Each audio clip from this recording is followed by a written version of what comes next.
everyone, this is Eliezer Finehas and you're watching Eliezer Educational Academy। तो आज की इस वीडियो में हम लोग जो फर्स्ट ईयर फिज़िक्स की आपकी न्यू बुक है उसके हम लोग जो फर्स्ट चैप्टर है फिज़िक्स एंड मेजरमेंट उसका हम लोग थर्ड न्यूमेरिकल सॉल्व करेंगे। याद रखिएगा कि इसके जो फर्स्ट एंड सेकंड जो न्यूमेरिकल है आपको unit number 1 physics and measurement का वो ऑलरेडी हम लोग सॉल्व कर चुके हैं। तो अभी तक अगर आपने वो वीडियो नहीं देखी तो चैनल पर प्लेलिस्ट बनी हुई है, तो वहाँ से जाकर आप वो वीडियो देख सकते हैं। तो आज की इस वीडियो में बगैर टाइम वेस्ट किए हम लोग जो है आपका जो न्यूमेरिकल नंबर 3 है उसको हम लोग देखेंगे कि वो कैसे सॉल्व होगा। तो न्यूमेरिकल नंबर 3 जो है आपके पास वो है an aeroplane travels eight 850 kilometre per hour. ठीक है, इसमें एक सिचुएशन दी गई है कि जो एरोप्लेन है वो 850 किलोमीटर पर आवर जो है वो ट्रैवल करता है।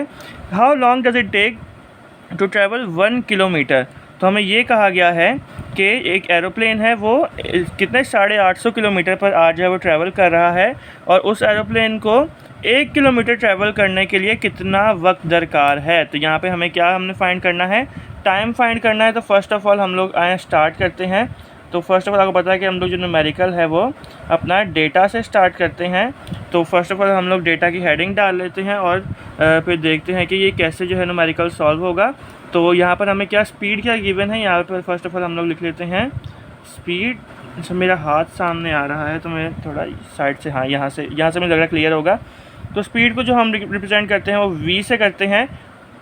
तो स्पीड हमें कितनी गिवन है, स्पीड हमें गिवन है 850 किलोमीटर पर आवर। ठीक हो गया, ये हमने स्पीड लिख ली। अब हमें क्या हमने गिवन है, हमें गिवन है डिस्टेंस गिवन है। ठीक है, डिस्टेंस कितना गिवन है 1 किलोमीटर।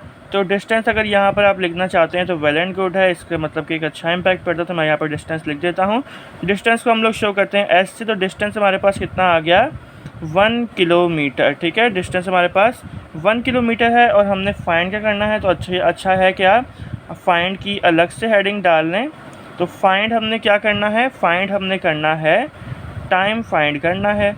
तो यहाँ पर हमारे पास टी किसके बराबर हो जाएगा, इसको हम लोग क्वेश्चन मार्क डाल देते हैं। ठीक है, तो यहाँ तक मुझे उम्मीद है कि आपको समझ आ गई होगी। अब देन हम लोग यहाँ पर स्टार्ट करते हैं सॉल्यूशन तो स्टार्ट करना, लेकिन याद रखिएगा जिससे हमारे जो दो जो मैंने पहले करवाए हुए हैं न्यूमेरिकल्स करवाए हैं 2, तो उसमें मैंने आपको बताया है जिस किसी ने वो स्टूडेंट्स ने देखे हैं न्यूमेरिकल्स तो उनको याद होगा कि सॉल्यूशन से पहले हम लोग फार्मूला की हेडिंग डालते हैं। तो फार्मूला की हेडिंग हमने डाली है और इसके अंदर कौन सा फार्मूला यूज़ होगा यहाँ पर आपको पता होगा कि एक मैं आपको रफ में यहाँ पर बता देता हूँ कि एक आपके पास होता है S = VT। ठीक है, डिस्टेंस का आपके पास क्या होता है फार्मूला S = VT होता है। अब हमें हमने फाइंड क्या करना है, हमने टाइम फाइंड करना है। तो हम क्या करेंगे, टाइम को अलग कर लेंगे। अब ये जो v है स्पीड जो है वो टाइम के साथ क्या हो रहा है, मल्टीप्लाई हो रहा है। ठीक है, यहाँ पे मैंने मल्टीप्लाई का साइन नहीं डाला। देखिए मल्टीप्लाई का साइन डालें ना डालें तो कोई फ़र्क नहीं पड़ता। तो यहाँ पर अब हमने क्या करना है, टी को अलग करना है क्योंकि हमने टी की वैल्यू फाइंड करनी है। तो यहाँ पे हमने क्या करना है, वी को जब हम टी से अलग करेंगे यहाँ पर वी जो है मल्टीप्लाई हो रहा है और इक्वल के दूसरी बार जाकर वी क्या होगा डिवाइड होगा। तो हमारे पास ये क्या बन जाएगा मैं आपको यहाँ से बता देता हूँ बिल्कुल मैं बच्चों की तरह आपको समझाता हूँ। ठीक है, बिल्कुल बच्चों की तरह समझाता हूँ मैं आपको। यहाँ पे v जो है डिवाइड हो जाएगा तो क्या हो जाएगा S/v हो जाएगा। तो इसको हम लोग रीअरेंज जब करके लिखेंगे तो कैसे ही आ जाएगा t = S/v। ठीक है, तो मुझे उम्मीद है कि आपको इसकी समझ आ गई होगी। देखिए मैं आपको बिल्कुल जैसे 1 या 2 क्लास के बच्चे होते हैं मैं आपको उस तरह समझाता हूँ। तो मुझे उम्मीद है कि आपको अच्छी समझ आती होगी और लाजमी आप अपने टीचर को सपोर्ट भी करें, चैनल को सब्सक्राइब कीजिए ताकि ऐसे ही मैं आपको अच्छे से समझाता रहूँ। फिर भी अगर देखें मैं आपको बच्चों की तरह समझाता हूँ, लेकिन फिर भी अगर कोई आपको कन्फ्यूजन का सामना करना पड़ता है तो कोई मसला नहीं है, आप मुझे कमेंट में पूछ सकते हैं, मैं आपको बता दूँगा। ठीक है, अब हमने फार्मूला लिख लिया है। अब हमने किसकी हेडिंग डालनी है, अब हमने डालनी है हेडिंग सॉल्यूशन की। यहाँ पर हमने क्या है सॉल्यूशन की हेडिंग डाल ली। तो अब हमने क्या करना है, हम सिंपली हमने क्या करना है, वैल्यूज़ पुट करनी है। तो हम क्या करेंगे, पुटिंग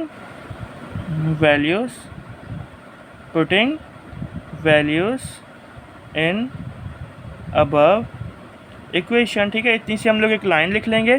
फिर हमने देखो टी तो फाइंड करना है तो टी हमारे पास क्या आ जाएगा, एज इट इज़ आ जाएगा। अब यहाँ पर एस हमने लिखना है तो एस की वैल्यू क्या है, एस की वैल्यू है हमारे पास 1 आ गई। ठीक है, एस की वैल्यू हमारे पास क्या है 1 है, और वेलोसिटी हमने क्या हमें गिवन है या स्पीड हमें क्या गिवन है 850 किलोमीटर पर आवर। तो यहाँ पर हम क्या लिख देंगे 850 लिख देंगे। अब सिंपली बस इसका हमने आंसर लिख लेना है। तो t इज़ इक्वल टू हम लोग इसको फाइंड कर लेते हैं। देखिए मैं इतना आपको बच्चों की तरह समझाता हूँ, मैं आपको कैलकुलेट भी यहाँ पर ही करके दिखाता हूँ, ठीक है। ये आपके पास आ गया कैलकुलेटर, ठीक है। यहाँ पर हम टाइप कर लेते हैं, हमने टाइप क्या करना है 1 डिवाइडेड बाय 850। तो डिवाइड का जो ऑप्शन है, हाँ ये जो है ना डिवाइड का ऑप्शन आता है ये वाला, ठीक है। इस पर हमने क्लिक किया 1 0, सॉरी मैंने गलती से 0 दबा दिया, तो सॉरी दबाया ही नहीं मैंने, ठीक है। तो 1 डिवाइडेड बाय 850 जब हम लोग लिखेंगे, ठीक है, तो हमारे पास आंसर क्या आ जाता है, हमारे पास आंसर आता है 1.176 एक्सपोनेंट -3। तो ठीक है, ये हमारे पास कुछ आंसर आ रहा है। तो देख लेते हैं कि भाई ये हमारे पास आंसर सेट है कि नहीं। तो हम लोग आए देखते हैं इसको। हमने जो अभी कैलकुलेटर पे फाइंड किया आंसर वो क्या आ रहा है 1.176 एक्सपोनेंट -3, ठीक है।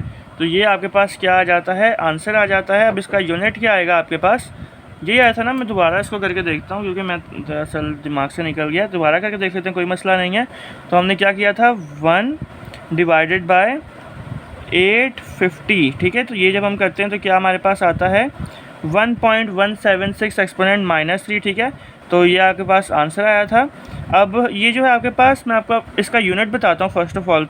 तो हमारे पास जो डेटा शो हो रहा है, डेटा में क्या है, स्पीड में भी किलोमीटर आ रहा है और डिस्टेंस में भी क्या आ रहा है, किलोमीटर आ रहा है। और जब ये किलोमीटर आपस में कैंसिल हो जाएंगे तो उसका जो आंसर जो बच जाएगा वो क्या बचेगा, आवर्स बचेगा। तो ये जो आपके पास आंसर है ना टाइम, ये आया है आवर्स में, ठीक है। तो ये भी आंसर गलत नहीं है, लेकिन ये दरअसल कुछ टाइम के वजह से सही आंसर लग नहीं रहा। तो हम इसको क्या करेंगे, हम लोग इसको कन्वर्ट कर लेंगे सेकंड्स के अंदर। तो उसके लिए हम लोग हेडिंग डालेंगे इन सेकंड्स, ठीक है। इन सेकंड्स की हम लोग फर्स्ट ऑफ ऑल हेडिंग डालेंगे। हम लोग इसको कैलकुलेट किस पे करेंगे, सेकंड्स में इसको जो है हम कैलकुलेट कर लेंगे। कोई मसला नहीं है, कैलकुलेट कैसे करते हैं सेकंड्स में। आपके पास ये आंसर आया ना, इस आंसर को हमने क्या करना है मल्टीप्लाई बाय या तो 3600 कर लें या 2 बार इसको 60 से मल्टीप्लाई कर लें। मैं आप लोगों की आसानी के लिए आंसर को किससे मल्टीप्लाई करूँगा, 2 बार किससे करूँगा, 60 से मल्टीप्लाई करूँगा। तो इसका जो आपके पास आंसर आएगा, यहाँ पर अपॉन में है तो ST दबाते हैं तो क्या आता है हमारे पास, पॉइंट्स में आंसर आ जाता है। तो उसका जो आपके पास आंसर है वो आएगा 4.23 सेकेंड्स, जैसा कि आप देख सकते हैं। तो इन सेकेंड्स आपका जो ये आंसर आएगा वो आएगा, देखें T is equal to 4.23 seconds. तो यहाँ पर जाकर जो आपका ये आंसर है, ये सही वाला आंसर जो आपका यहाँ पर आता है सेकंड्स में, और आपकी बुक में भी यही 4.23 आंसर ही लिखा हुआ है। तो इसका मतलब क्या कि बुक वालों ने भी आपको रिक्वायर किस में किया है, सेकंड्स में आंसर जो है वो रिक्वायर किया है। तो हम लोग इसका याद रखिएगा, आंसर के बाद हमेशा रिज़ल्ट लिखते हैं। तो जो हमारे चैनल पर देखते हैं, पहले से न्यूमेरिकल्स देखे हैं तो याद रखिएगा, मैंने आपको पहले न्यूमेरिकल से ही बताया है कि रिज़ल्ट लिखना लाजमी है, क्योंकि इसका भी 1 मार्क होता है। आप अगर खाली आंसर तक पेपर में छोड़ाएँगे तो जो आपको पूरे मार्क्स हैं वो नहीं मिल सकते। तो रिज़ल्ट लाजमी लिखना होता है। तो हमारे पास क्वेश्चन क्या था कि हमारे पास क्वेश्चन था how long does it take to travel 1 kilometre. तो यहाँ पर हम लोग लिख लेते हैं इसका रिज़ल्ट में। मैं आपको वर्डिंग लिखवा दूंगा, वर्डिंग का मसला नहीं है, हर एक न्यूमेरिकल की मैं आपको वर्डिंग के साथ रिज़ल्ट लिखवाऊंगा। तो आपने लाजमी हमारे न्यूमेरिकल्स को फॉलो करना है।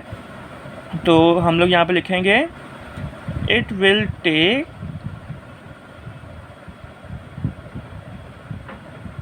4.23 seconds for